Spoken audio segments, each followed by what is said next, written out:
Hello, Bible Worldwide family. We are reading 1 Corinthians chapter 10, warning against idolatry.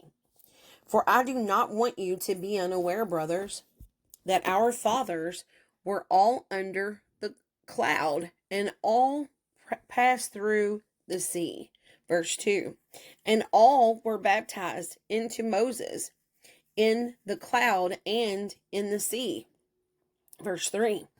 And all ate the same spiritual food, and all drank the same spiritual drink. For they drank from the spiritual rock that followed them, and the rock was Christ. Verse 5. Nevertheless, with most of them God was not pleased, for they were overthrown in the wilderness. Verse 6. Now these things took place as example for us, that we might not desire evil as they did. Verse 7. Do not be idolaters, as some of them were. As it is written, the people sat down and drank and eat and rose up to play. Verse 8. We must not indulge in sexual immorality, as some of them did, and 23,000 fell in a single day. Verse 9. We must not put Christ to the test, as some of them did, and were destroyed by serpents. Verse 10.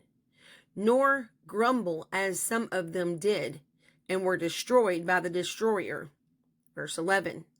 Now these things happened to them as an example, but they were written down for our instruction, on whom the end of the ages has come. Verse 12. Therefore, let anyone who thinks that he stands take heed lest he fall. Verse 13. No temptation has overtaken you that is not common to man. God is faithful, and he will not let you be tempted beyond your ability. But with the temptation, he will also provide the way of escape, that you may be able to endure it. Verse 14. Therefore, my beloved, flee from idolatry. Verse 15.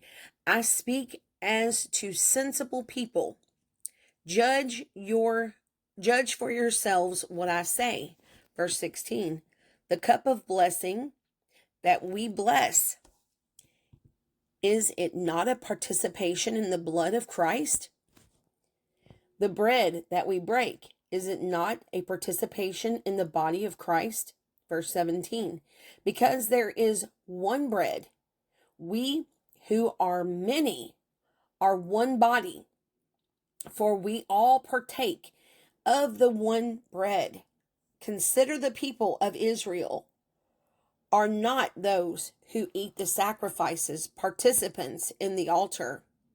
Verse 19. What do I imply then? That food offered to idols is anything, or that an idol is anything? Verse 20. No, I imply that pagan sacrifice they offer to demons and not to God. I do not want you to be participants with demons. Verse 21.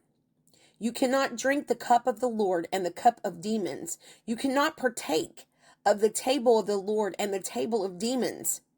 Verse 22. Shall we provoke the Lord to jealousy? Are we stronger than he? Do all to the glory of God. Verse 23. All things are lawful, but not all things are helpful.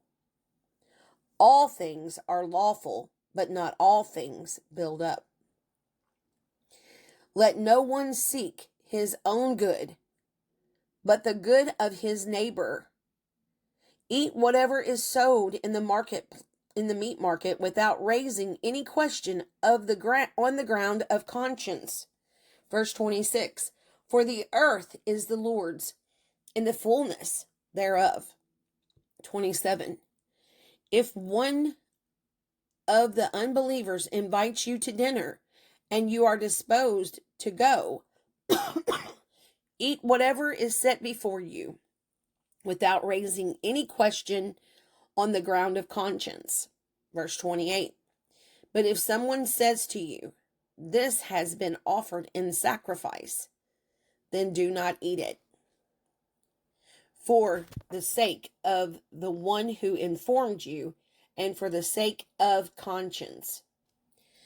Verse 29. I do not mean your conscience, but his. For why should my liberty be determined by someone else's conscience? Verse 30. If I partake with thankfulness, why am I denounced because of that for which I give thanks? Verse 31. So whether you eat or drink or whatever you do, do all to the glory of God. Verse 32.